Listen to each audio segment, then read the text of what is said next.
Sa gitna ng payapang kabukiran, tahimik na namumuhay si Arya kasama ang kanyang pamilya. Ang kanilang simpleng tahanan ay nakatayo sa lupaing minana pa mula sa kanilang mga ninuno. Isang yaman na kanilang pinangangalagaan ng may pagmamalaki. Ngunit sa likod ng katahimikan, isang malupit na katotohanan ang nagtatago. Isang pagmamahalang itinanim sa kasinungalingan at isang puso na unti-unting pinunit ng pagtatraidor. Hindi inakala ni Arya na ang lalaking nagdala ng ngiti sa kanyang mga labi at tumupad ng kanyang mga pangarap ay siya rin palang sisira ng lahat ng iyon.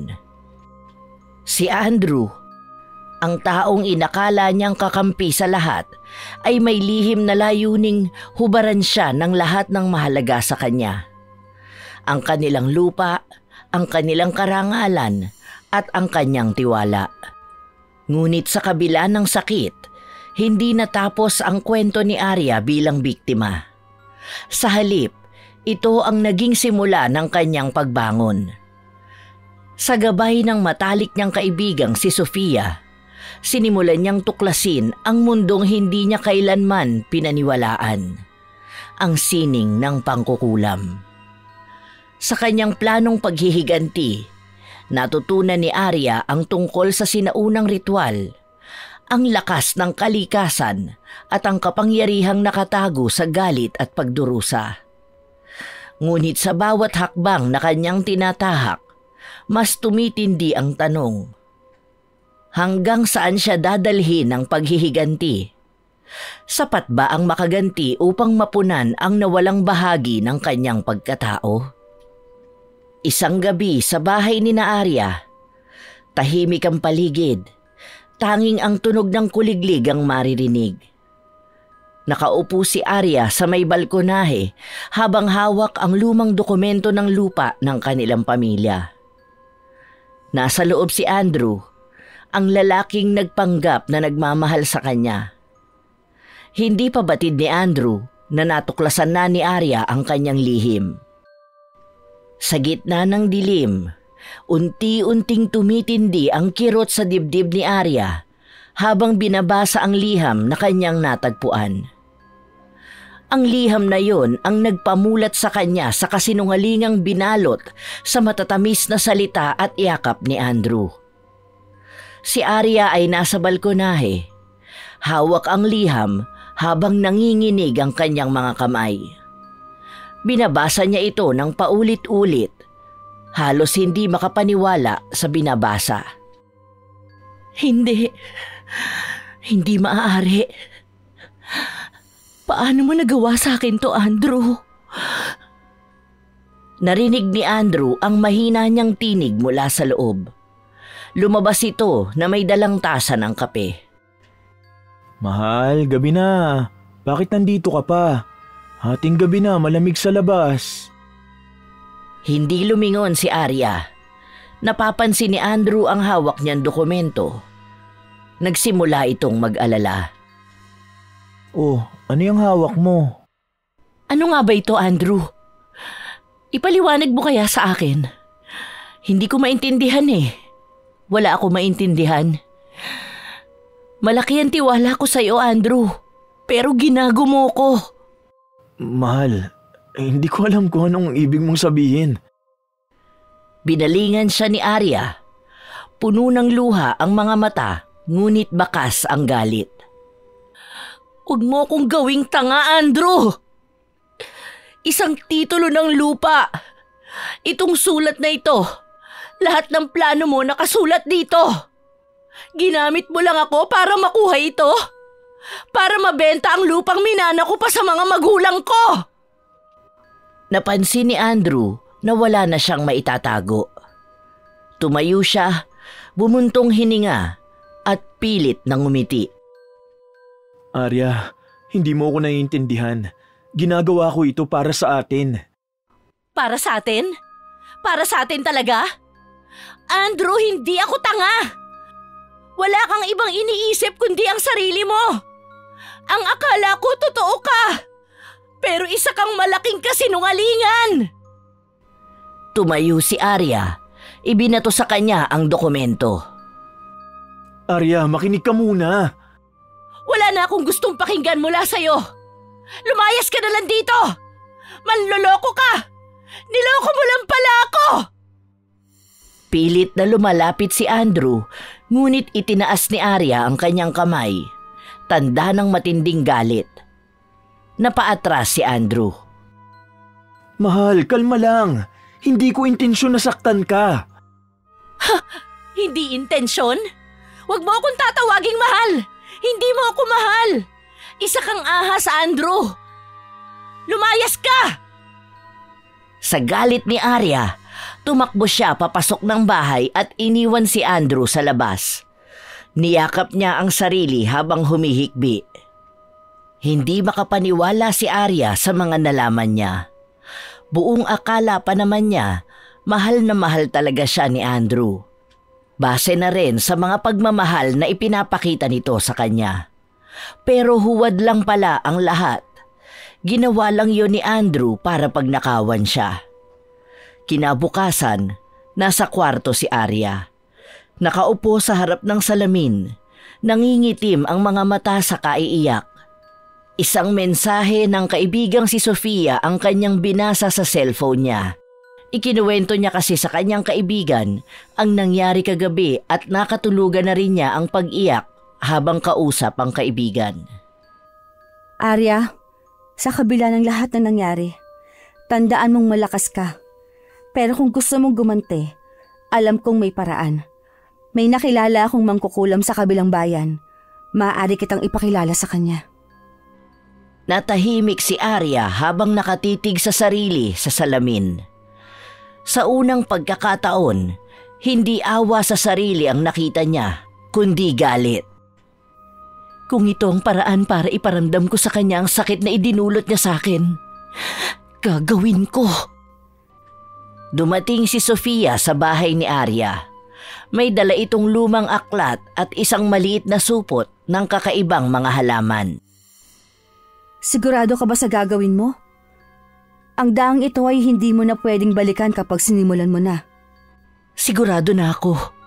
Hindi na ito tungkol sa pagmamahal o sa titulo ng lupa. Tungkol ito sa prinsipyo ko. Kailangang pagbayaran ni Andrew ang ginawa niya. Inilatag ni Sofia ang aklat sa mesa. Sinimulan niyang ipaliwanag ang bawat bahagi nito kay Arya. Sa unang bahagi ng pag-aaral natin, nais kong malaman mo na ang pangkukulam ay hindi basta-basta. Kailangan nito na may intensyon, tapang at tiwala ka sa sarili mo. Kung kulang ang puso mo dito, baka ikaw mismo ang mapahamak. Tumango si Arya, determinado. Kinuha niya ang aklat at sinimulan nitong basahin. Pero gusto kong maintindihan mo, Arya, na ang landas na pinapasok mo ay hindi basta-basta. Hindi ito laro at hindi rin ito madaling balikan kapag sinimulan mo na. Alam ko, Sofia, pero kailangan kong maintindihan. Kailangan kong malaman ang lahat. Paano ito nagsimula? Bakit ito ginagawa? At ano ang kayang idulot nito? Tumango si Sofia at naupo sa tapat ni Arya. Binuksan niya ang aklat at isang matandang pahina ang lumantad. Puno ng kakaibang mga simbolo at larawan ng mga sinaunang nilalang. Ang pangkukulam, Arya, ay mas matanda pa kaysa sa anumang relihiyon na kilala natin ngayon. Sinasabing nagsimula ito sa mga sinaunang panahon, noong ang mga tao ay unang natutong makipag-ugnayan sa kalikasan. Kalikasan? Oo. Ang mga unang mangkukulam ay mga tagapangalaga ng kalikasan, mga healer, tagapag-alaga ng mga hayop, at tagapamagitan sa pagitan ng tao at ng espiritu ng lupa. Ginagamit nila mga halaman, bato at enerhiya ng kalikasan upang gamitin ng may sakit, protektahan ang kanilang komunidad at itaboy ang anumang masama. Hinawakan ni Sofia ang isang maliit na supot na puno ng tuyong dahon at inamoy ito bago ilagay sa mesa. Ngunit hindi laging mabuti ang naging gamit ng pangkukulam. Sa takot at galit, natutunan din nilang gamitin ang kapangyarihan para saktan ng iba.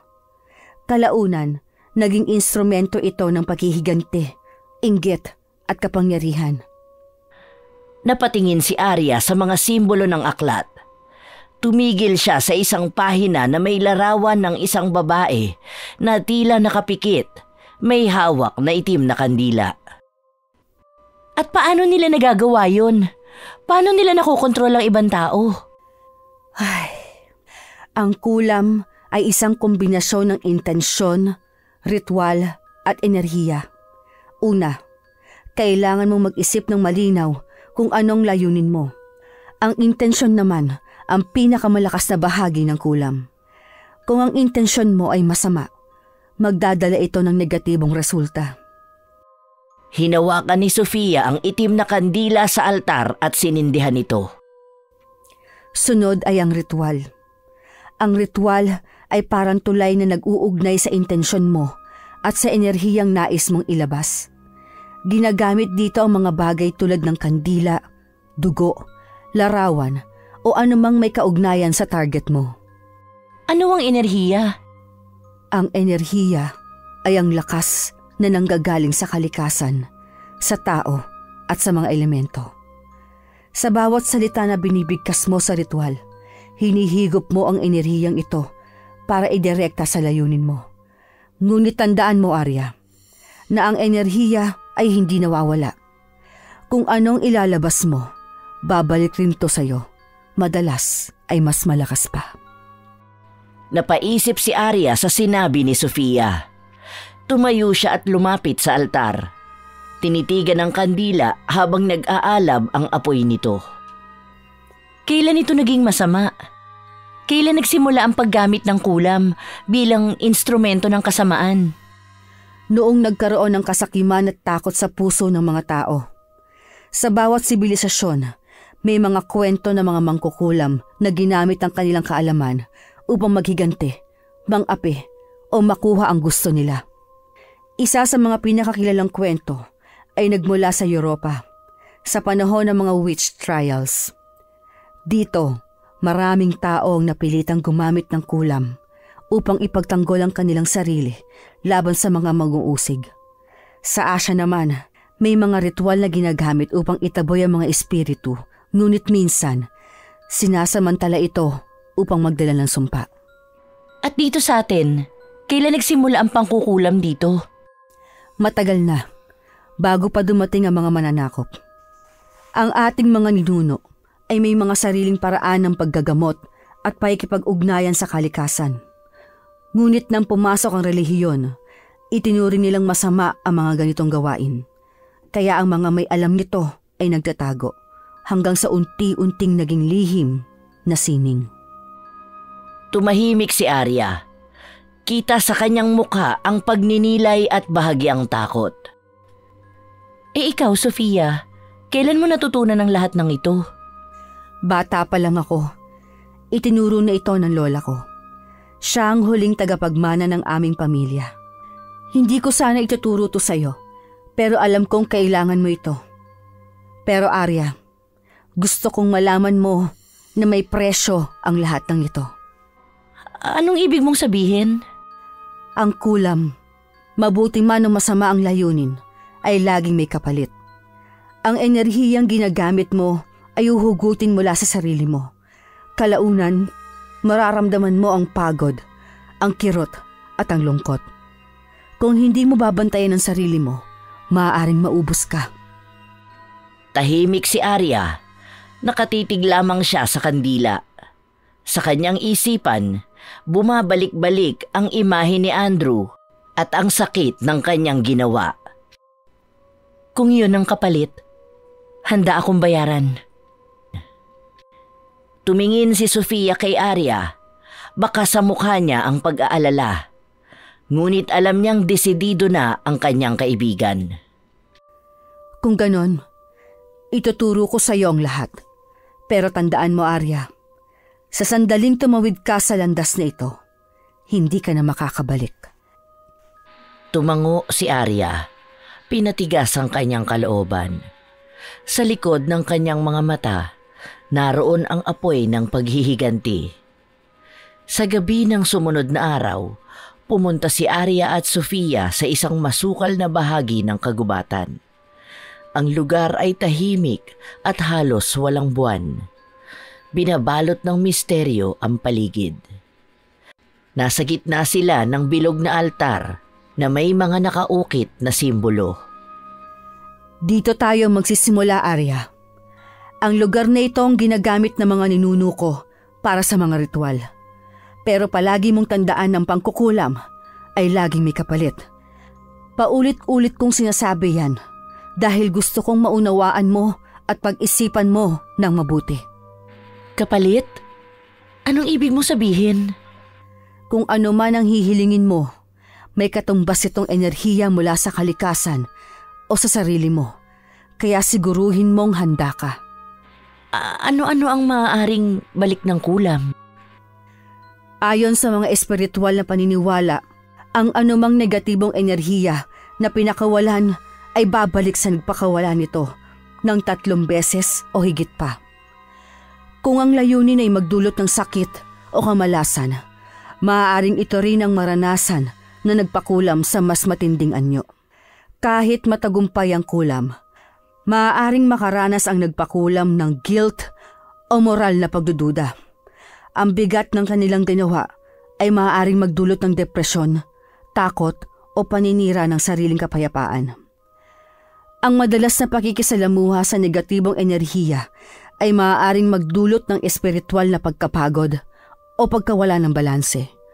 Maaaring maramdaman ng nagpakulam ang parehong sakit o epekto na nais niyang ipataw sa kanyang biktima, lalo na kung nagkamali sa ritual o hindi tama ang intensyon.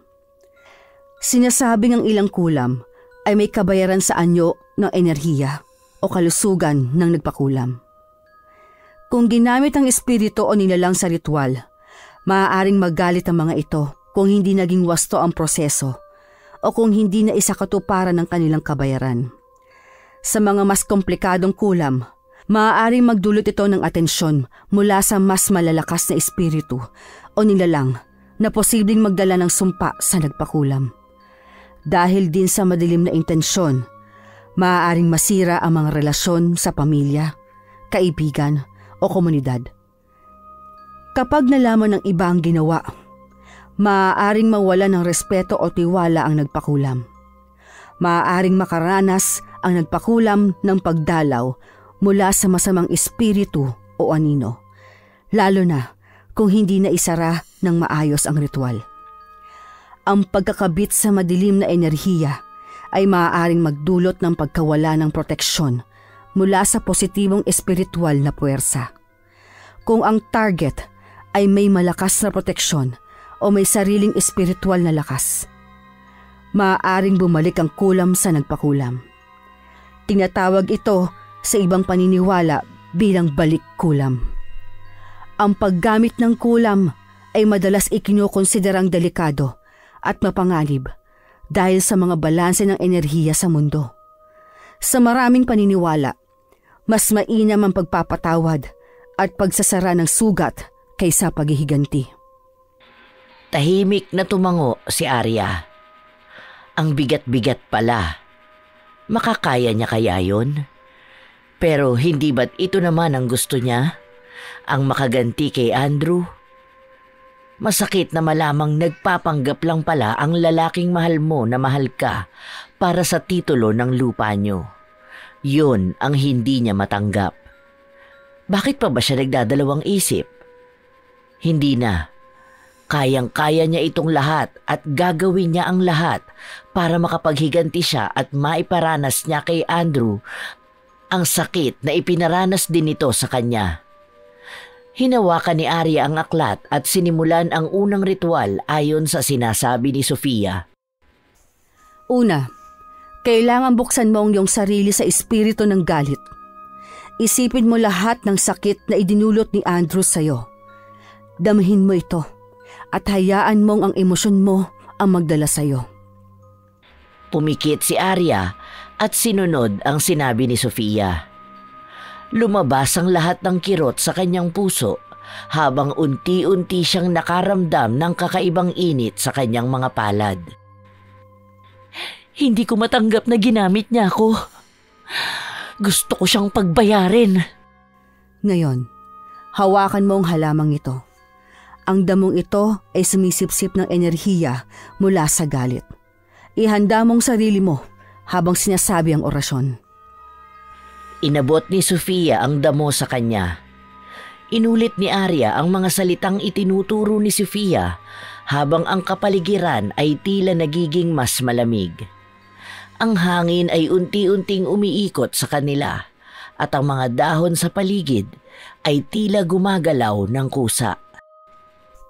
Tama yan, Arya. Isa kang likas sa tagapagmana ng sinaunang lakas. Tapos na ba? Hindi pa. Ito ang una sa maraming hakbang. Kailangan mong matutunan kung paano kontrolin ang lakas mo at gamitin ito laban kay Andrew. Sa loob ng bahay ni Arya, naglagay si Sofia ng mga kandila sa 4 na sulok ng sala. Sa gitna, may malaking mangkok na puno ng tubig. Nakaupo si Arya sa harap nito at nakapikit. Ngayon, matututo kang mag-channel ng enerhiya. Kailangan mong gawing instrumento ang tubig para maipakita kung paano mo gustong parusahan si Andrew. Paano? Isipin mo siya. Isipin mo ang ginawa niya. Isipin mo kung paano mo gustong bumaliktad ang kapalaran niya. Pumikit si Arya at huminga ng malalim. Sa loob ng ilang segundo, biglang umangat ang tubig mula sa mangkok. Nabigla si Sofia. Arya, magaling ka. Kaya mo nang kontrolin ang lakas mo ng mabilis. Hindi ito sapat. Gusto kong mas matutunan pa. Kailangan kong tiyakin na hindi na niya magagamit ang sinuman. Ilang araw na ang lumipas.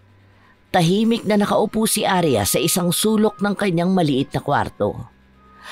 Sa harap niya ay nakabukas ang isang luma at makapal na aklat. Isang aklat tungkol sa mga sinaunang ritual at sumpa. Sa tabi niya ay ang altar na puno ng kandila at mga halamang pinatuyo. Ang kanyang mga matay malamig, ngunit sa ilalim ng kanyang ekspresyon ay nagliliyab ang matinding galit.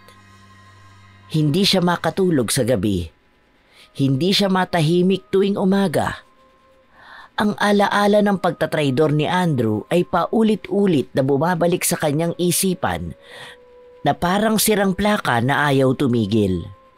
Ang kanyang galit ay parang isang apoy na hindi mapatay-patay. Andrew, hindi mo alam kung sino ang niloko mo.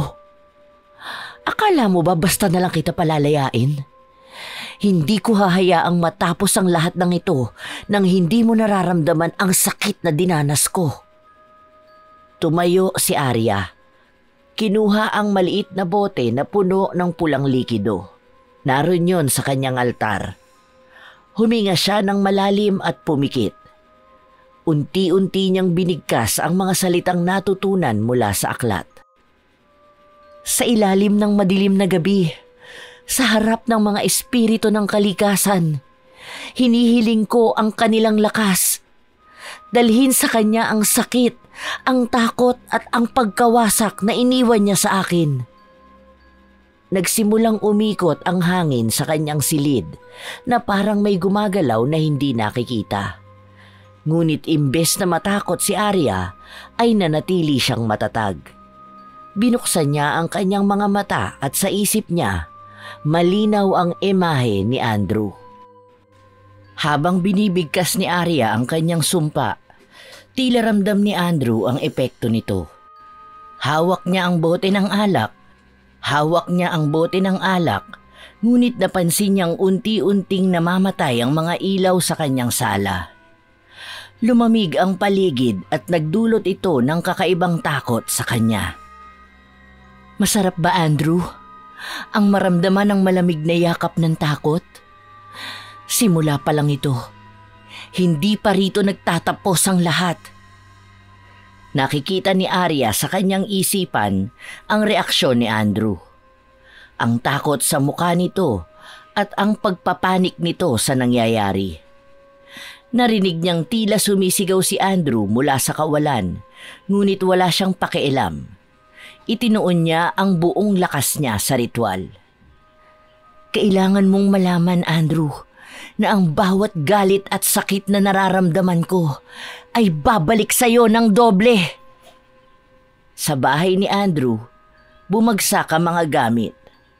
Mga upuan, mesa at mga baso. Narinig ni Arya ang ingay nito mula sa kanyang isipan at ito'y nagbigay sa kanya ng bahagyang kasiyahan. Ngunit hindi yon sapat para sa kanya. Alam niyang may mas mabigat pang paghihiganti na darating. Bumalik si Arya sa altar at huminga ng malalim. Lumapit siya sa bintana ng kanyang kwarto. Tiningnan ang madilim na gabi.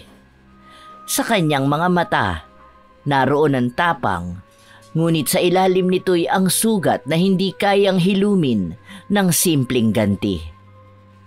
Andrew, maghanda ka. Hindi mo pa nakikita ang lahat ng kaya kong gawin. Nanatili siyang nakatingin sa labas, tila may hinihintay. Sa isip niya, muling naglaro ang mga alaala, ang mga ngiti ni Andrew, ang mga halik nito, ang mga pangakong binaliwala.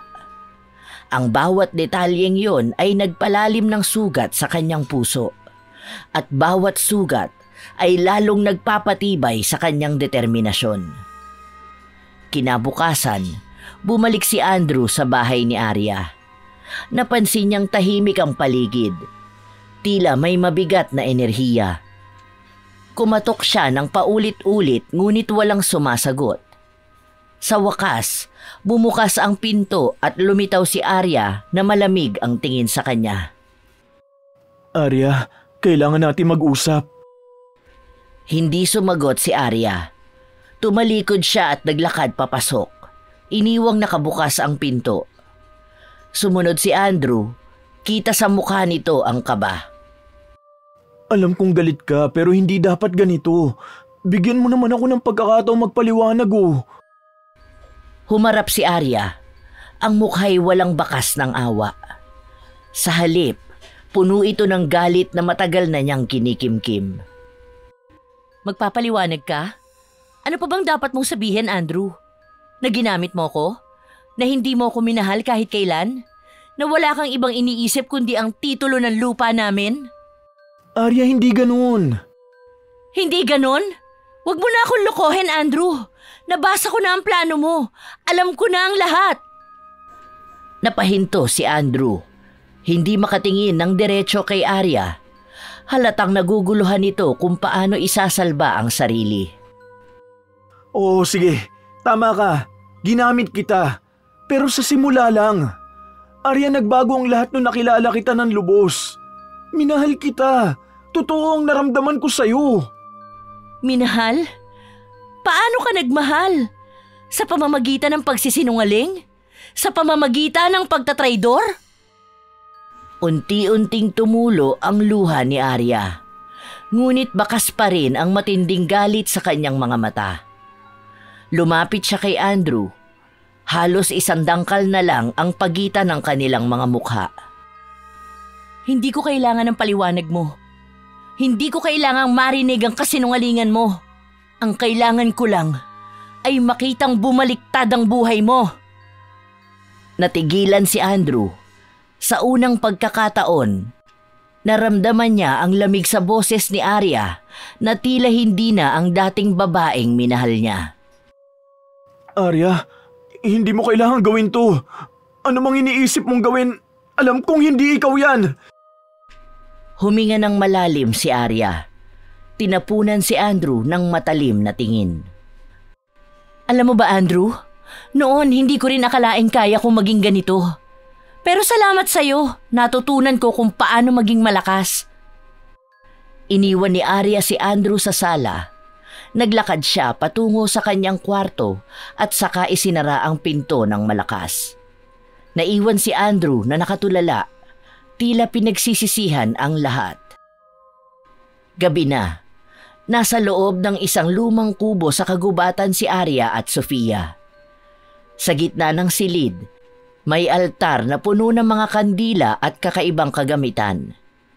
Nakaabang si Sofia habang inaayos ni Arya ang mga halamang gagamitin sa ritual. Arya, sigurado ka bang handa ka na? Ang ritual na ito ay hihigit sa anumang ginawa mo noon. Kapag nagkamali ka, baka ikaw ang magbayad sa mas malaking kapalit. Alam ko ang ginagawa ko, Sofia. Kung ito ang kailangan para maramdaman ni Andrew ang sakit na dinanas ko, handa akong gawin ang lahat. Tahimik na tumango si Sofia. Kinuha niya ang isang maliit na mangkok na may pulang likido at iniabot kay Arya. Ang dugo ng hayop na ito ay magsisilbing tulay ng enerhiya mo, papunta sa kanya. Isipin mo si Andrew. Isipin mo ang gusto mong mangyari sa kanya. Huminga ng malalim si Arya at sinimula ng ritual. Umusal siya ng mga salitang hindi maunawaan, ngunit ramdam sa bawat bigkas ang bigat ng kanyang damdamin. Sa harap ng kalikasan at ng mga espiritu, hinihiling ko ang hustisya. Dalhin sa kanya ang sakit na dinulot niya sa akin. Biglang lumakas ang hangin sa loob ng kubo. Umikot ang mga kandila at tila nagsimulang gumalaw ang mga anino sa paligid. Si Sofia, bagamat sanay sa ganitong gawain, ay tila nagulat sa lakas ng enerhiya ni Arya. Arya, huminahon ka! Napakalakas ng emosyon mo! Baka hindi mo ito makontrol! Hindi! Kailangan niyang pagbayaran ng lahat! Biglang sumabog ang isang kandila at nagdilim ang buong kubo. Naiwan si Arya na humihingal, hawak ang altar habang tumutulo ang luha sa kanyang mga mata. Arya, tapos na ba? Oo, pero mula ngayon, kailangan mong harapin ang mga posibleng balik ng ginawa mo. Muling lumipas ang ilang araw at si Andrew ay unti-unti nang nararamdaman ang bigat ng sumpa. Nagsimula siyang mawala ng gana sa pagkain at ang kanyang katawan ay tila nang hihina. Sa bawat sandali, parang naririnig niya ang boses ni Arya. Paulit-ulit na umaalingaw-ngaw sa kanyang isipan. Hindi totoo to. Kaya ko itong lampasan. Hindi totoo ito! Tumayo siya at sinubukang pumunta sa banyo. Ngunit pagtingin niya sa salamin, nakita niya ang isang imahe ni Arya na nakangiti ng malademonyo. Hindi ka makakatakas, Andrew. Ang sakit na nararamdaman ko. Ngayon ay ikaw naman ang magdurusa. Napaatras si Andrew. Napasandal siya sa pader. Tumulo ang malamig niyang pawis habang ang kanyang mga mata ay nanlalaki sa takot.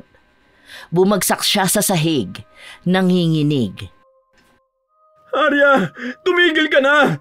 Hindi ko na kaya! Samantala, si Arya ay nasa kubo ni Sofia. Matapos ang ritual, ramdam niya ang kakaibang enerhiya na bumalot sa kanya. Para bang naging bahagi na siya ng madilim na kapangyarihan na ginamit niya. Sofia, pakiramdam ko may nagbago sa akin. Hindi na ako ang dating Arya. Hindi na nga, Arya. Kapag hinayaan mong kainin ka ng galit mo, hindi ka na makakabalik. Pero Sofia, ang sarap sa pakiramdam na makita siyang nagdurusa. Sa wakas, nararamdaman na niya ang sakit na dinanas ko. Arya, hindi yon ang tunay na hustisya. Ang galit ay parang lason. Iniisip mong nilalason mo ang iba, pero ikaw mismo ang unti-unting nilalamon nito. Napatingin si Arya kay Sofia. Ang kanyang mga matay puno ng pag-aalinlangan. Alam niyang tama ang sinabi ng kaibigan, ngunit ramdam niya pa rin ang init ng kanyang paghihiganti. Pero bakit parang hindi pa sapat? Sa kabila ng nararamdamang kahinaan, nagdesisyon si Andrew na harapin si Arya. Pumunta siya sa bahay nito mukhang pagod at halos hindi na makalakad. Nagulat si Arya nang makita siya sa labas. Halos duguan ang kanyang itsura. Ano na naman ang ginagawa mo rito? Hindi pa ba sapatan lahat ng ginawa mo? Arya, tulungan mo ako. Bakit kita tutulungan? Para saan? Para maulit mo ulit ang panloloko mo sa iba? Hindi ko na kaya. Arya, anong ginawa mo sa akin?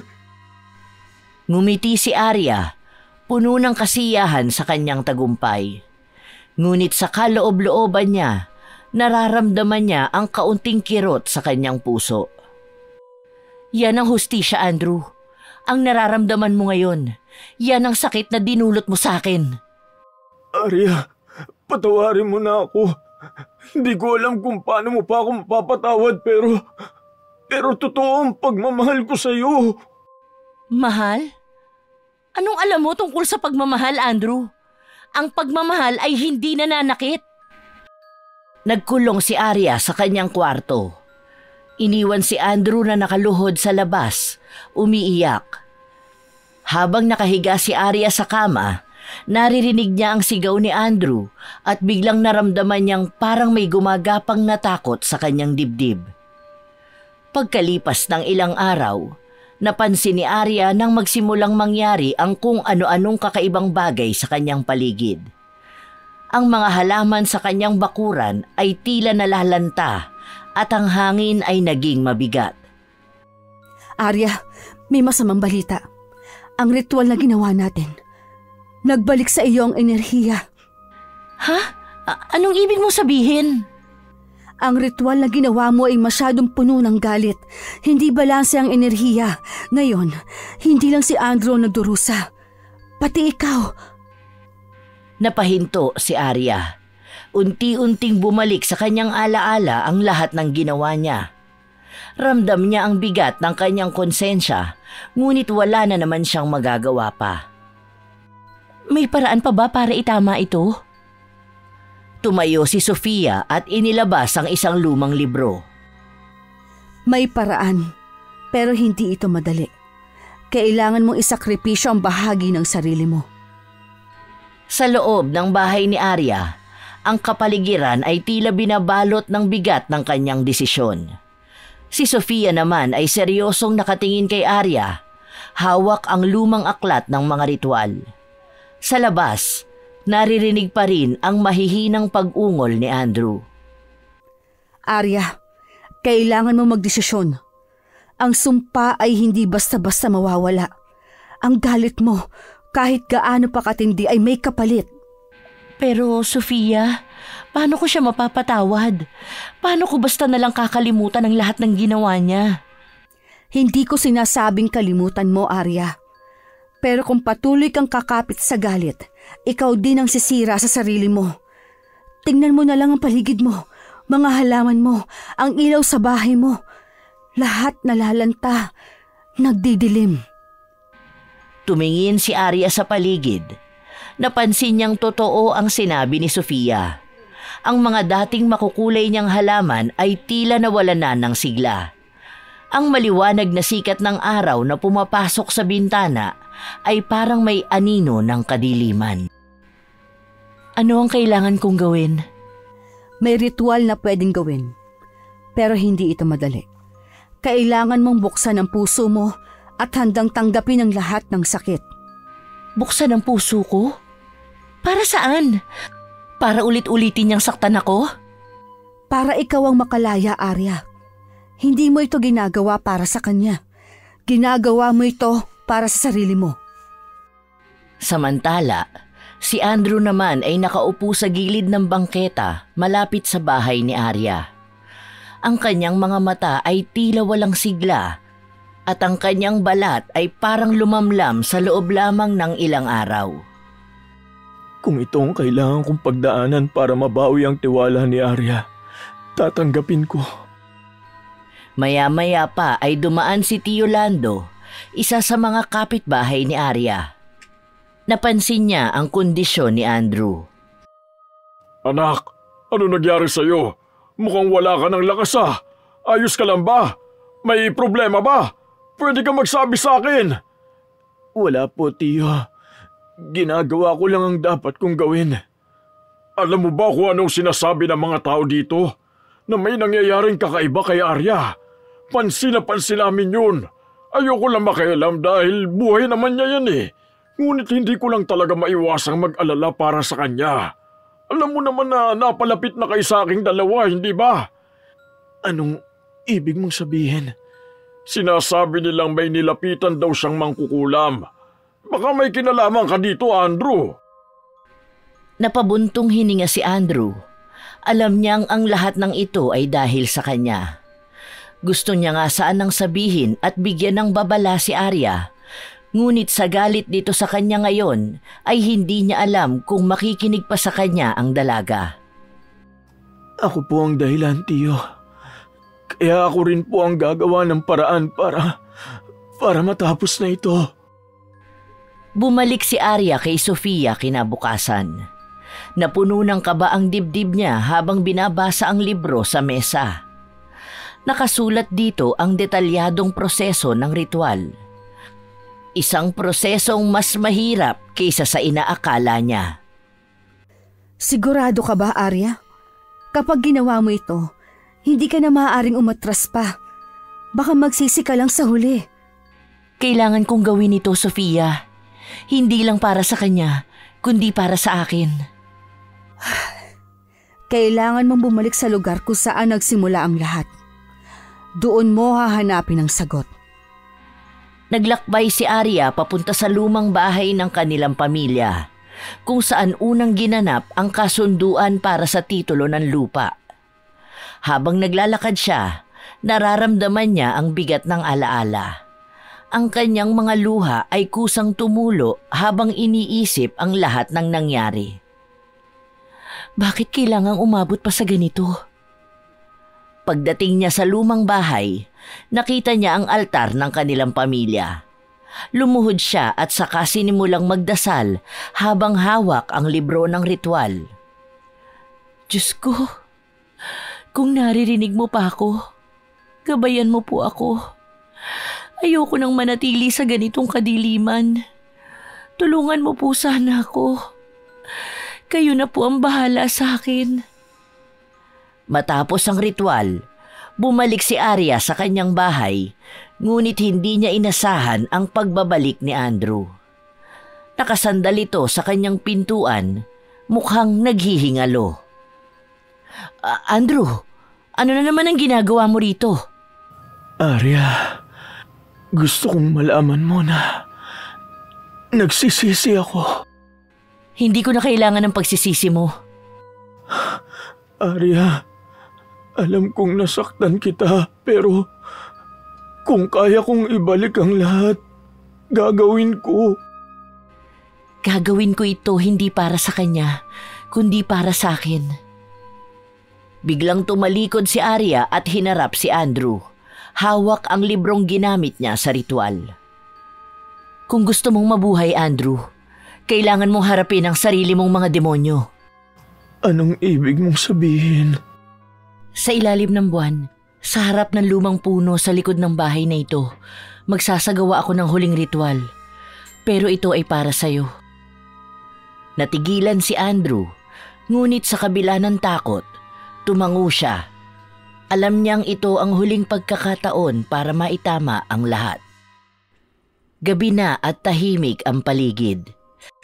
Tanging ang ilaw ng bilog na buwan ang nagbigay ng liwanag sa madilim na bakuran sa likod ng bahay ni Arya. Naroon sina Arya at Andrew, parehong kinakabahan sa susunod na mangyayari. Andrew, uulitin ko ang sinabi ko. Kapag nagsimula na ang ritual, wala nang atrasan. Kahit anong mangyari, kailangan mong manatiling nakatayo rito. Handa na ako, Arya. Sa liwanag ng buwan at sa presensya ng kalikasan, tinatawagan ko ang mga espiritu ng kapatawaran at katarungan. Naglagay si Arya ng isang itim na kandila sa lupa at sinindihan ito gamit ang posporo. Habang nagsisimula ang ritual, Lumalakas ang ihip ng hangin at tila nanlalamig ang paligid. Arya, bakit parang... Huwag kang magsalita! Huwag mo sirain ang proseso! Nagpatuloy si Arya sa pagbigkas ng mga salitang hindi maintindihan ni Andrew. Ang hangin ay tila bumigat at naramdaman ni Andrew ang presensya ng hindi maipaliwanag na enerhiya. Habang nasa kalagitnaan ng ritual, nagkaroon ng malabong imahe sa harap nila. Isang batang babae ang lumitaw, tila isang multo ng nakaraan. Bakit mo ginawa ito, Andrew? Bakit mo pinaglaruan ng pamilya ni Arya? Nagulat si Andrew. Napaatras, ngunit hindi siya makatakbo dahil sa bigat ng kanyang pakiramdam. Sino ka? Anong ibig sabihin nito? Siya ang espiritu ng tahanan namin. Isa siya sa mga unang nagbantay sa lupaing ito. Ang kasakiman mo ang nagdulot ng sumpa sa inyong dalawa, pero may pagkakataon ka pang itama ang lahat. Anong kailangan kong gawin? Magpakumbaba. Humingi ng tawad na galing sa puso mo, hindi lamang sa bibig mo. Ibalik mo ang nararapat sa kanila. Tumayo si Andrew, nanginginig ngunit determinado. Tumalikod siya kay Arya at tumingin sa lupa. Arya, patawarin mo ko. Hindi ko alam kung paano ko may tatama ang lahat ng ito. Pero handa akong ibigay ang titulo ng lupa ninyo. Handa akong magsimula ulit kahit wala akong kasiguraduhan kung matatanggap mo pa akong muli. Napahinto si Arya. Naramdaman niyang may pagbabago sa tinig ni Andrew. Hindi na ito puno ng kasinungalingan tulad ng dati. Sa kabila ng galit, naramdaman niya ang bigat ng sinabi nito. Siya na ba talaga ang nararapat na patawarin? Ang kapatawaran ay hindi para sa kanya, kundi para sa iyo. Matapos ang ritual, ang paligid ay unti-unting bumalik sa normal. Ngunit ang puso ni Arya ay mananatiling mabigat. Ano ang gagawin mo ngayon? Hindi ko alam, Sofia. Ang sabi nila, ang kapatawaran ay nagpapalaya. Pero bakit parang nakakulong pa rin ako? Dahil hindi sapat ang patawarin siya. Kailangan mo ring patawarin ang sarili mo. Patawarin ang sarili ko? Sa lahat ng nangyari? Oo, hindi mo ito kasalanan, Arya. At kung patuloy kang mabubuhay sa galit, ikaw lang ang talo. Sa mga salitang yon, tumayo si Arya at naglakad patungo kay Andrew. Nakaupo ito sa lupa, mukhang nawala na ng lakas. Tumingin ito sa kanya, ngunit hindi umimik. Andrew, wala akong pangakong makakalimutan ko ang lahat ng ginawa mo. Pero sisikapin kong patawarin kita. Hindi para sa iyo, kundi para sa akin. Tumango si Andrew at sa unang pagkakataon sa loob ng ilang araw na lumipas, naramdaman ni Arya ang katahimikan sa kanyang puso. Lumipas ang 2 linggo mula nang maganap ang ritual. Sa kabila ng desisyon ni Arya na patawarin si Andrew, nararamdaman niyang may kakaiba sa kanyang katawan at isip. Madalas siyang nakakaramdam ng matinding pagod at sa gabi, pinabangungot siya ng mga nakakatakot na imahe. Mukha kang pagod na pagod, Arya. Hindi ka na naman ba nakatulog? Hindi ko alam, Sofia. Parang may bumabalik sa akin. Madalas ako managinip ng mga kakaibang bagay. Parang tinatawag ako ng kung ano. Tinatawag? Ha? Sino? Hindi ko alam. Pero parang may mga boses na bumubulong sa akin. Ang sabi nila, hindi ko raw matatakasan ang ginawa ko. Arya, baka naman epekto to ng ritual. Baka may hindi ka nasunod. Sinunod ko ang lahat, Sofia. Pero bakit parang ako ang nasusumpa ngayon? Ito na ba yung sinasabi mo na dapat akong mag-ingat? Kasi kung ito na yun, baka nga binabalikan na ako ng karma. Huwag ka naman magsalita ng ganyan. Oo nga't hindi maganda ang ginawa mo. Kahit na sabihin pa nating bumabawi ka lang naman sa ginawang pananakit sa'yo. Biktima ka lang rin at wala kang kasalanan sa ginawa mo kay Andrew. Sa sumunod na gabi, muling nagkaroon ng kakaibang karanasan si Arya. Habang natutulog, biglang nanigas ang kanyang katawan. Hindi siya makagalaw at tila may mabigat na presensya sa kanyang dibdib. Sino ka? Anong gusto mo sa akin? Hindi sumagot ang presensya. Ngunit naramdaman niyang tila may malamig na kamay na dumapo sa kanyang leeg. Nagsimula siyang mahirapang huminga. Nang magising siya, pawis na pawis si Arya at hinahabol ang kanyang hininga. Tumingin siya sa salamin at napansin ang mga marka sa kanyang leeg. Parang iniwan ng isang kamay. Diyos ko, ano bang nangyayari sa akin? Nagpasya si Arya na magpatulong na sa isang albularyo upang alamin ang dahilan ng kanyang mga nararanasan. Kinabukasan, dumiretso si Arya sa bahay ng albularyo. Puno ng kaba ang kanyang dibdib habang kinukwento ang mga kakaibang nangyayari sa kanya. Ang mga ritual na ginawa mo ay may kalakip na malaking responsibilidad, Arya. Ang kulam ay hindi laruan. Kapag hindi mo isinara ang pinto, babalik ito sa'yo. Pero sinunod ko naman ang lahat. Sinigurado kong tama ang mga hakbang na ginawa ko. Hindi lang pisikal na hakbang ang kailangan. Ang puso mo, Arya. Puno pa din ito ng galit. Ang galit na yun ang dahilan kung bakit hindi nagsara ang pinto. Paano ko ito maitatama?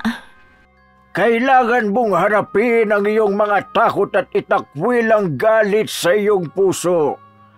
Pero tandaan mo na ang pagdadaanan mong proseso ay masakit at mahirap. Pag-uwi ni Arya, mas naging matindi pa ang kanyang nararanasan. Sa tuwing tititigan niya ang kanyang sarili sa salamin, tila may ibang mukha ang sumasalamin sa kanya. Isang madilim at galit na bersyon ng kanyang sarili. Arya, mukhang wala ka sa ayos ha. May problema ba? Wala ito, Andrew. Ayos lang ako. Huwag kang magsinungaling. May kinalaman ba ito sa ritual na ginawa mo? Oo, Andrew. Pero hindi ko alam kung paano ito matitigil. Pakiramdam ko, parang ako ang minumulto ngayon. Kung ano man ang kailangan mong gawin, nandito lang ako para tumulong. Kahit ikaw ang dahilan kung bakit ako napunta sa ganitong sitwasyon? Oo, Arya. Kahit anong mangyari, susuportahan kita. Sa kabila ng sinabi ni Andrew, naramdaman ni Arya na kailangan niyang mag-isa sa laban na ito. Hindi sapat ang suporta ng ibang tao upang maibalik ang kanyang kapayapaan. Isang gabi, nagpasya si Arya na bumalik sa lugar kung saan nila ginawa ang ritual. Bitbit niya ang isang itim na kandila at mga halamang gamot mula sa albularyo. Alam niyang ito na ang huling pagkakataon upang itama ang lahat.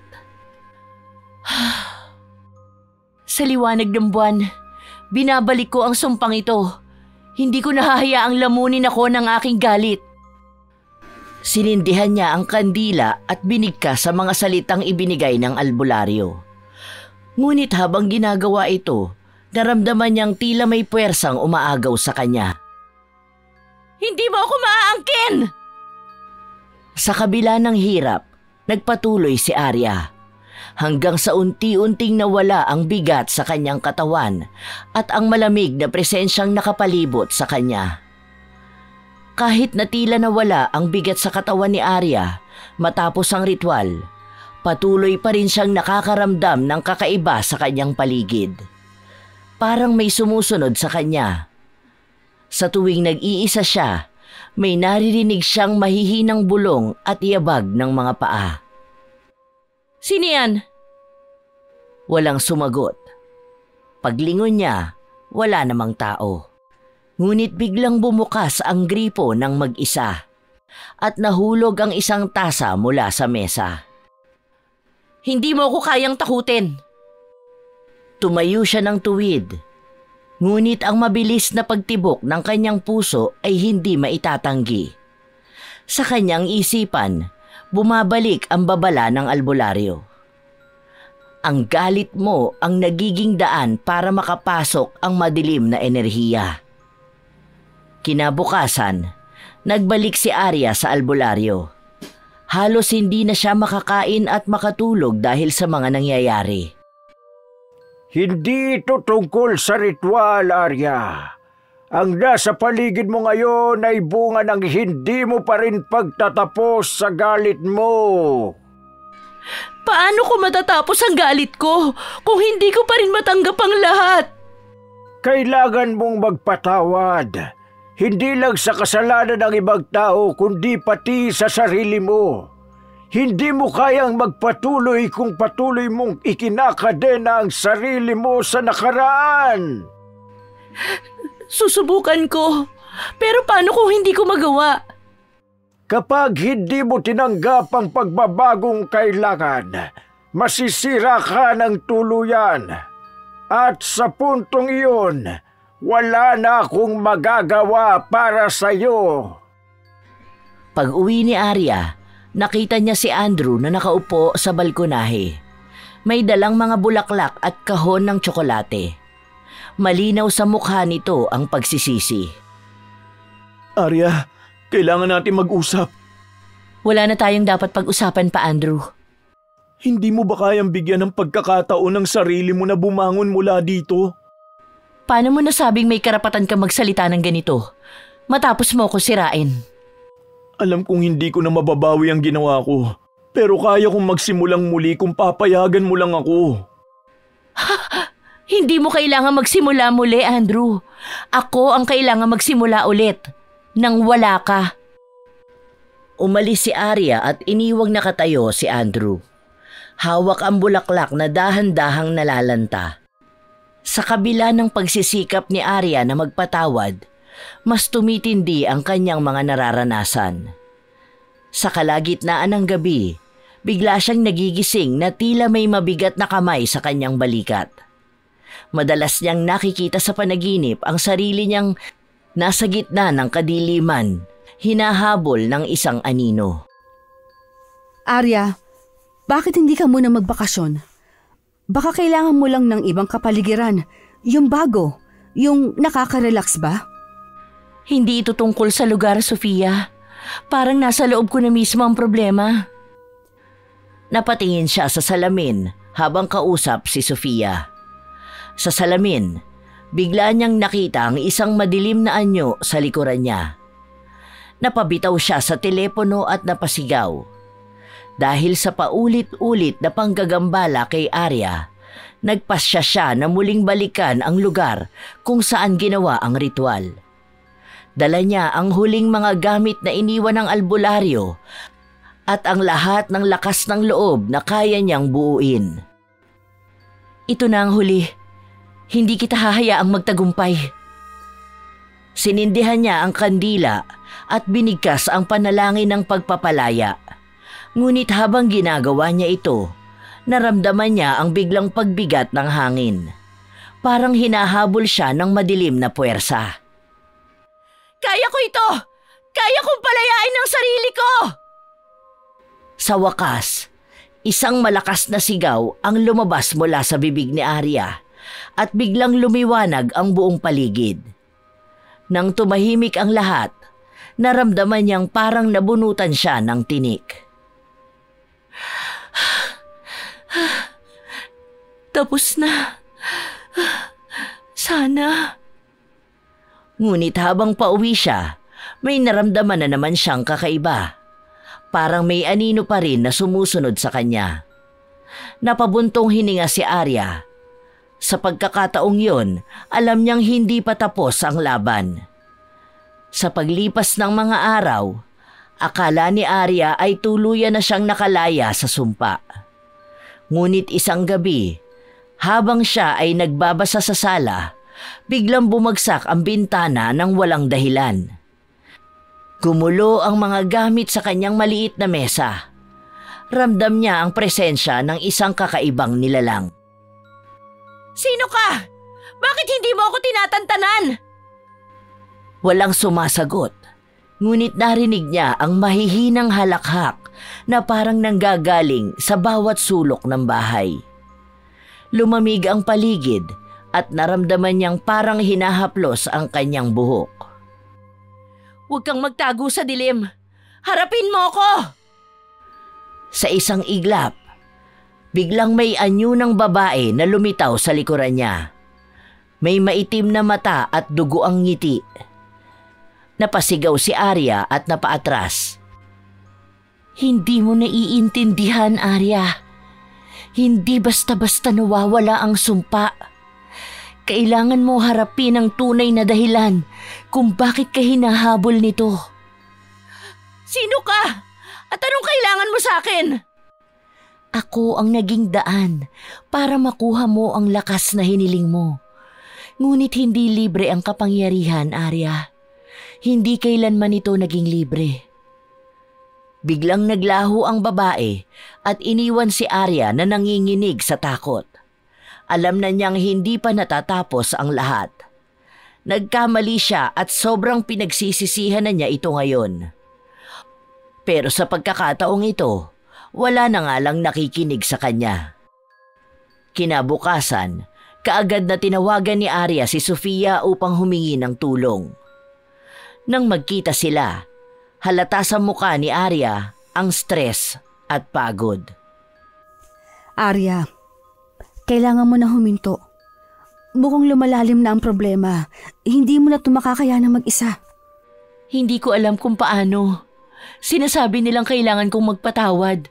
Pero paano ko gagawin yun kung araw-araw akong hinahabol ng ganito? May kilala akong pare. Baka pwedeng makatulong siya. Hindi ko alam kung magiging effective. Pero ang mahalaga naman, nasubukan natin ang lahat ng paraan, hindi ba? Gagawin ko kahit ano, Sofia. Ayoko ng ganito. Pumunta si Arya at Sofia sa simbahan upang kausapin si Father Mateo. Isang pari na kilala sa pagsasagawa ng exorcism. Sa unang tingin pa lang, napansin na ni Father Mateo ang bigat ng dinadala ni Arya. "Anak, ramdam ko ang galit at takot sa puso mo. Hindi mo ito madadala mag-isa. Dapat mo nang bitiwan ang galit na nararamdaman mo para umusad ka at magpatuloy sa buhay." Hindi ko alam kung paano ko sisimulan, Father.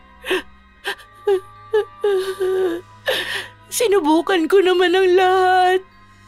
Ang tunay na pagsisimula ay nasa pagtanggap. Tanggapin mo na hindi mo na makokontrol ang lahat at kailangan mong magsimula na sa iyong pananampalataya. Ano ang dapat naming gawin, Father? Una, magdasal tayo. Pagkatapos, kailangan nating linisin ang lugar ni Arya. Ngunit higit sa lahat, Arya, kailangan mong bitiwan ang galit na bumabalot sa puso mo. Nagpunta sina Father Mateo, Sofia at Arya sa bahay ni Arya upang magsagawa ng ritual ng paglilinis. Sinindihan nila ang mga kandila sa bawat sulok ng bahay at nagdasal ng sama-sama. Sa ngalan ng Ama, ng Anak at ng Espiritu Santo, nililinis namin ang tahanang ito sa lahat ng masasamang espiritu at negatibong enerhiya. Habang nagaganap ang ritual, biglang may malakas na hangin na dumaan sa loob ng bahay. Ang mga kandila ay halos mamatay at narinig nilang muli ang malalim na halakhak. Hindi mo ako maitataboy ng ganito lang, Arya. Isa kang mahinang nilalang. Hindi ako mahina! Hindi mo na ako madadala! Biglang lumiwanag ang paligid at naramdaman ni Arya ang biglang paggaan ng kanyang dibdib. Ngunit alam niyang hindi pa rin ito ang katapusan. Matapos ang ritual, nagpasya si Arya na harapin na si Andrew muli. Alam niyang ito ang isa sa mga bagay na kailangan niyang gawin upang tuluyang mapalaya ang sarili. Kailangan ko tong gawin. Arya, bakit ka nandito? Gusto ko lang sabihin na pinapatawad na kita. Salamat. Bagamat masakit pa rin ang alaala ng kanilang nakaraan, naramdaman ni Arya ang kakaibang kaluwagan sa kanyang puso. Naibigay na niya ang pagpapatawad na matagal nang inaasam at hinihingi ni Andrew. Ngayon, kailan kaya siya matatahimik? Sa mga sumunod na linggo, unti-unting bumalik ang normalidad sa buhay ni Arya. Wala na ang anino, wala na ang bulong. Ngunit sa kabila nito, alam niyang malaki pa ang kailangang pagdaanan upang tuluyang makalimot at maghilom. Kumusta ka na? Mas maayos na, Sofia. Hindi ko man mabago ang nakaraan. Alam kong kaya kong baguhin ang hinaharap. Ngunit habang tumatawa silang dalawa, sa sulok ng mata ni Arya, nakita niya ang isang pamilyar na anino. Biglang bumalik ang kaba sa kanyang dibdib. Ramdam ni Arya ang pangingilid ng mga luha sa kanyang mga mata. Heto na naman ang takot na pilit niyang kinakalimutan at tinatakasan. Hindi pa rin tapos. Matapos ang ilang linggong tahimik na buhay, unti-unti muling naramdaman ni Arya ang presensya ng anino. Ang hangin sa bahay ay biglang lumalamig tuwing gabi at ang mga gamit ay tila gumagalaw ng mag-isa. Isang gabi, habang natutulog, nagising si Arya dahil sa malamig na haplos sa kanyang pisngi. Pagdilat ng kanyang mata, nakita niyang may madilim na anyo na nakatayo sa tabi ng kama niya. Akala mo ba tapos na? Ang galit sa puso mo ang bumuhay sa akin. Hindi mo ako basta maitataboy. Ano pa ang kailangan mo sa akin? Akala ko tapos na ito. Hanggat may natitirang galit sa puso mo, hindi ka makakalaya. Ako ang naging bahagi ng iyong pagkatao, Arya. Biglang naglaho ang anino, ngunit iniwan si Arya na puno ng takot at pagkalito. Kinabukasan, nagdesisyon si Arya na muling magsaliksik tungkol sa pagbalik ng kulam sa nagpakulam at kung paano tuluyang mawawala ang mga ito. Nagpunta siya sa isang lumang aklatan na kilala sa pagkakaroon ng mga aklat tungkol sa occult at mahika. Bata pa ako nang marinig ko ang tungkol sa mga tulad mo. Mga taong nagdulot ng sumpa sa sarili dahil sa matinding galit. Ano po kaya ang dapat kong gawin para tuluyan itong mawala? Ang kasagutan ay nasa puso mo. Hindi ito basta ritual o dasal. Kailangan mong harapin ang sarili mong demonyo. Napatingin si Arya sa lumang aklat na may larawan ng isang babaeng nakatayo sa harap ng apoy. Binasa niya ang teksto sa ilalim nito. Ang tunay na paglaya ay hindi makakamtan hanggat hindi natututunan ang kapatawaran at pagtanggap. Muling bumalik si Arya sa kanyang bahay na puno ng kaba, ngunit determinadong hanapin ang paraan upang maharap ang kanyang kinatatakutan. Sa gabing yun, nagkaroon si Arya ng kakaibang panaginip. Nakita niya ang kanyang sarili na nakatayo sa gitna ng isang madilim na kagubatan. Sa harap niya, may malaking salamin na tila naglalaman ng kanyang anino. Ako ang tunay mong kaaway, Arya. Hindi si Andrew. Hindi ang sumpa. Ako. Ano ang ibig mong sabihin? Ang galit na nararamdaman mo ay hindi para kay Andrew, kundi para sa sarili mo. Ang kasalanan mo ay hindi ang pangkukulam, kundi ang pagkawala ng tiwala sa sarili. Biglang nagising si Arya, pawis na pawis at hingal na hingal. Napagtanto niyang ang kanyang laban ay hindi lamang laban sa anino, kundi laban sa sarili niyang emosyon at takot. Pero ito nga ba talaga ang dahilan o sadyang nawawala na siya ng matinong pag-iisip. Ang mga nakikita at nakakausap niya ay hindi na pangkaraniwan at natitiyak niyang tanging ang pagkawala na lang sa tamang katinoan ang sagot sa nangyayari sa kanya. Kinabukasan, pumunta si Arya sa isang retreat center na inirekomenda ni Sofia. Doon, kinausap siya ng isang spiritual counselor na si Aling Rosa, isang matandang babae na puno ng karanasan sa pagharap sa mga tulad niyang nawawala sa sarili. Ang galit ay parang baga. Akala mo'y pinipigilan mo ito para iba ang masaktan, pero sa totoo lang, ikaw ang nasusunog.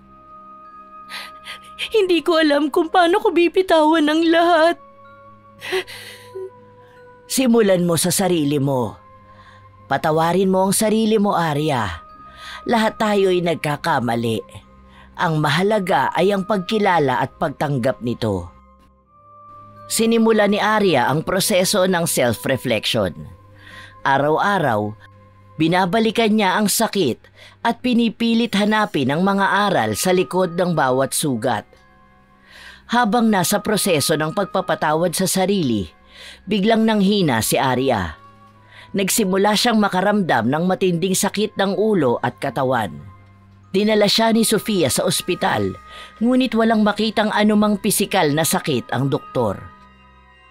Walang anumang mali sa resulta ng mga test niya. Maaring psychological ang pinagmumulan nito. Sa mga sumunod na araw, lalo pang lumala ang kondisyon ni Arya. Madalas siyang magising sa gabi dahil sa masakit na panaginip. Napagtanto ni Arya na muli na namang bumabalik ang sumpa at wala na talaga itong katapusan ngayon. Sofia, siguro ito ang kabayaran ng lahat ng ginawa ko noon. Hindi, Arya. Kaya mo itong lampasan. Magtiwala ka lang. Ngunit habang lumilipas ang mga araw, lalo pang bumibigat ang nararamdaman ni Arya. Sa puntong ito, naisip niyang baka hindi sapat ang pagpapatawad sa sarili. Baka kailangan niyang humingi ng tawad sa iba. Nagpasya si Arya na muling harapin si Andrew. Pumunta siya sa bahay nito, dala ang bigat ng kanyang puso. Arya, anong ginagawa mo rito? Kailangan ko ng closure, Andrew.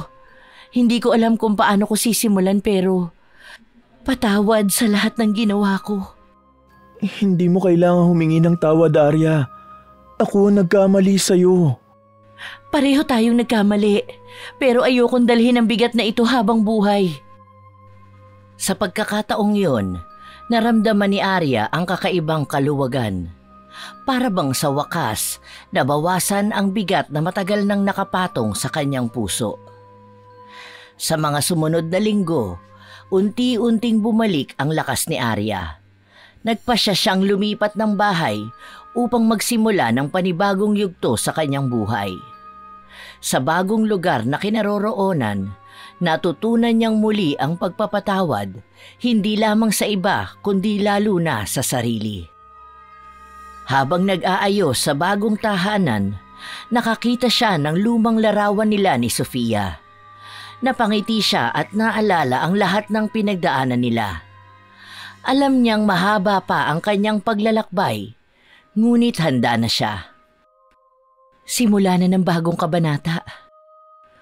Ngunit sa isang sulok ng kwarto, tila may aninong kumikilos.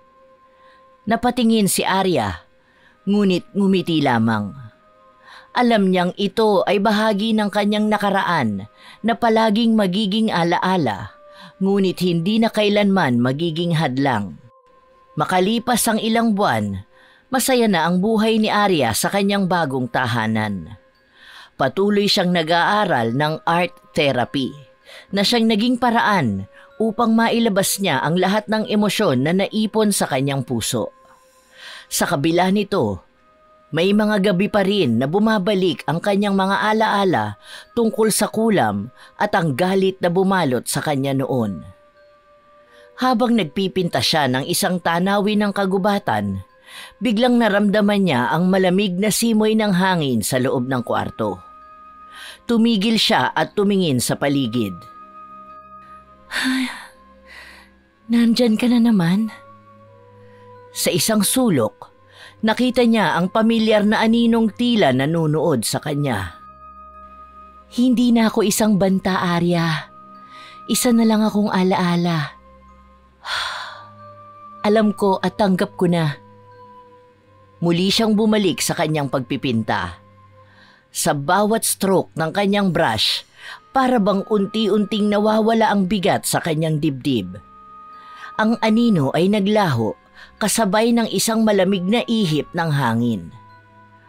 Isang araw, dumalaw si Sofia kay Arya. Dala ang mga paborito nilang pagkain. Naupo sila sa veranda ng bahay ni Arya habang nagkukwentuhan tungkol sa mga nagdaang buwan. Ang laki ng ipinagbago mo, Arya. Hindi na ikaw ang babaeng puno ng galit at hinanakit. Maraming salamat sa iyo, Sofia. Kung hindi dahil sa iyo, hindi ko mararating ito. Alam mo, hindi kita iniwan dahil alam kong darating ang araw na makikita mo rin ang sarili mo sa tamang liwanag. Napuno ng tawanan ng veranda habang pinag-uusapan nila ang mga plano nila sa hinaharap. Sa mga mata ni Sofia, nakita niya ang isang Arya na muling natutong magmahal, hindi lang sa iba kundi pati sa sarili. Isang araw, nagpasya si Arya na mag-organisa ng isang simpleng salo-salo para sa mga taong tumulong sa kanyang pagbangon. Inimbitahan niya si Sofia, ang mga bagong kaibigan sa kanyang art class at maging si Andrew. Sa kalagitnaan ng salo-salo, lumapit si Andrew kay Arya. Tila may bigat sa kanyang ekspresyon, ngunit puno ng sinseridad ang kanyang boses. Arya, gusto ko lang ulit humingi ng tawad. Alam kong hindi sapat ang mga salitang ito. Pero salamat sa pagkakataong ibinigay mo para makabawi ako. Ang nakaraan ay hindi na natin mababago pa, Andrew. Pero salamat din sa'yo. Dahil sa lahat ng nangyari, natutunan kong mahalin ang sarili ko. Nagpatuloy ang salo-salo sa gitna ng tawanan at masasarap na pagkain. Sa unang pagkakataon, naramdaman ni Arya na tunay na siyang malaya. Sa gabing yon, habang natutulog si Arya, nagkaroon siya ng isang panaginip. Nakita niyang muli ang anino, ngunit sa pagkakataong ito, hindi na ito madilim at nakakatakot. Bagkus, ito ay liwanag na nagmumula sa kanyang sariling refleksyon. Ang galit at sakit ay bahagi na ng buhay, Arya.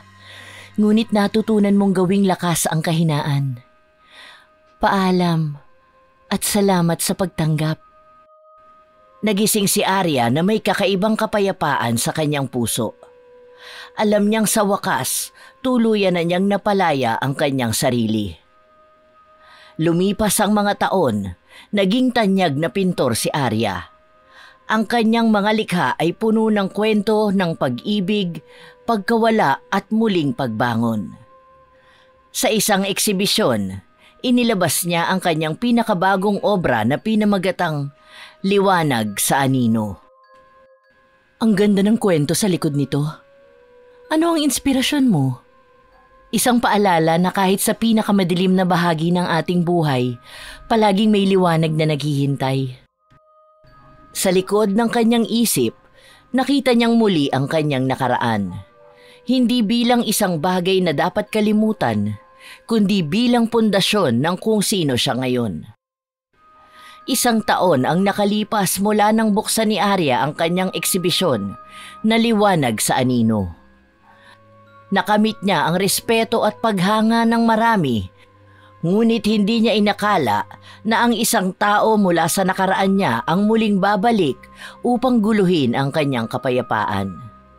Habang naglalakad si Arya sa kahabaan ng isang parke sa lungsod, bigla siyang napahinto nang makita ang isang pamilyar na muka. Si Sofia, ang matalik niyang kaibigan, nakaupo sa isang bench, tila may kinakausap na lalaki. Nang makita ni Arya ang lalaking yun, nanlamig ang kanyang buong katawan. si Andrew. Anong ginagawa nila rito? Akala ko ba'y nagkasundo na kaming magkakanya-kanyang buhay na muna kami para makalimot at makapagbagong buhay. Lumapit si Arya, puno ng kaba at pagtataka ang kanyang mukha. Nang makita siya ni Sofia, agad itong ngumiti, ngunit may bahid ng pagkailang sa kanyang ekspresyon. Arya, ang tagal na nating hindi nagkikita. Bakit kayo magkasama? Kailangan natin mag-usap, Arya. Wala na tayong dapat pag-usapan, Andrew. Hindi ba't napatawad na kita? Yun na yun. Tama na. Huwag mo na akong guluhin pang muli. Arya, hindi ito tungkol sa nakaraan. May mga bagay kang kailangang malaman. Sa isang maliit na cafe, naupo silang tatlo. Ramdam ni Arya ang tensyon sa paligid. Si Sofia ang unang nagsalita. Arya, alam kong mahirap to para sa'yo. Pero kailangan mong marinig ang sasabihin ni Andrew. Arya, totoo ang lahat ng ginawa ko noon. Ginamit kita para makuha ang titulo ng lupa ng pamilya mo. Pero may isang bagay kang hindi alam. At ano yun? Na mas masama ka pa kaysa sa inaakala ko? Ang lupa ng pamilya mo, hindi lang ito basta-basta isang ari-arian. Arya, ang lupang yon ay may itinatagong lihim na hindi mo alam. Nanlaki ang mga mata ni Arya, ngunit nanatili siyang tahimik. Hinihintay ang kanilang paliwanag. Ang lupaing yun ay tinuturing na banal sa inyong angkan. May kapangyarihan ito at ang kapangyarihang yun ang dahilan kung bakit nagkaroon ka ng kakayahang gumamit ng kulam. Ano? Hindi totoo yan! Totoo ito, Arya. Nalaman ko ito nang magsimula akong mag-research tungkol sa lahi mo. Ang lupa ay isang tagapagmana ng kapangyarihan. Sino man ang magmay-ari nito ay nagiging tagapagtaguyod ng kasaysayan at kapangyarihan ng inyong angkan. Nabaling ang tingin ni Arya kay Andrew. Ang mga matay nag-aapoy. Kaya pala, lahat ng ginawa mo noon ay para lang sa kapangyarihan? Oo, pero hindi ko alam kung gaano ito kalalim. At ngayon, ang lupa mo ay nasa peligro. Anong ibig mo sabihin? Ang mga taong pinagbentahan ko ng lupa, hindi sila ordinaryong mamimili. Isa silang organisasyong naghahangad ng kapangyarihang yon. At ngayon, natunto nila kung sino ang tagapagmana ng lupa. Kailangan mong malaman na ang pagbalik ng kulam sa iyo noong mga nakaraang buwan ay maaaring konektado sa misteryo ng inyong angkan at sa lupain yun. Napagtanto ni Arya na ang pagbalik ng kulam sa kanya noong mga nakaraang buwan ay maaaring konektado sa misteryo ng kanilang angkan at sa lupaing yun. Kinabukasan, nagbalik si Arya sa probinsya upang muling bisitahin ang lupain ng kanyang pamilya. Sa tulong ni Sofia at Andrew, sinimulan niyang alamin ang buong katotohanan tungkol dito. Hindi ko akalaing ganito kalaki ang papel ng lupaing ito sa kasaysayan ng inyong angkan. Hindi ko rin alam. Ang akala ko, isa lang itong simpleng ari-arian na minana ng pamilya ko. Pero hindi ito simpleng lupa, Arya. Isa itong pamana ng kasaysayan at kapangyarihan. At nasa iyo ngayon ang tungkuling protektahan ito. Biglang umihip ang malakas na hangin. Narinig nila ang mga kaluskos mula sa paligid. Tila may mga matang nagmamasid sa kanila. Nararamdaman mo rin ba yun? Oo, parang hindi tayo nag-iisa. Biglang lumabas ang ilang lalaki mula sa dilim. May mga hawak na armas. Sila ang grupo na bumili ng lupa kay Andrew. Ang kanilang intensyon, bawiin ang lahat ng kapangyarihang nasa dugo ni Arya. Nagkaroon ng tensyon at mapanganib na sagupaan sa gitna ng lupain. Sa kabila ng takot, ginamit ni Arya ang kaalaman niya sa kulam upang labanan ang mga kalaban. Hindi niyo makukuha ang lupaing ito! Ito ay bahagi ng kasaysayan ng aming pamilya! Sa tulong ni Sofia at Andrew, nagawa nilang mapalayas ang mga kalaban. Ngunit bago umalis ang leader ng grupo, nag-iwan ito ng babala. Hindi pa ito ang katapusan, Arya. Ang kapangyarihan mo ay hindi sapat upang kami pigilan. Pagkatapos ng laban, naupo si Arya sa gitna ng lupain. Ramdam ang bigat ng bagong responsibilidad na iniwan sa kanya. Sa mga sumunod na buwan, nagdesisyon si Arya na protektahan ang lupa ng kanilang pamilya. Tinuruan niya ang sarili na mas lalong maunawaan ang kahalagahan ng pamana ng kanilang angkan. Kasabay nito, natutunan niyang patawarin na ng tuluyan ng sarili at tanggapin ang tulong nina Sofia at Andrew. Nakatayo si Arya sa gitna ng kanyang lupain, nakatingin sa liwanag ng araw na sumisikat mula sa likod ng kabundukan. Sa kanyang mga kamay ay hawak niya ang talisman ng kanyang lola, tanda ng kanyang bagong tungkulin bilang tagapagmana ng kapangyarihan. Hindi ko inaasahan na dito magtatapos ang lahat, ngunit alam kong ito ang simula ng mas malaking laban. Ang liwanag ng araw ay nagbigay buhay sa lupaing tila nagbibigay respeto sa bagong tagapangalaga nito. Para kay Arya, natapos na ang madilim na bahagi ng kanyang buhay.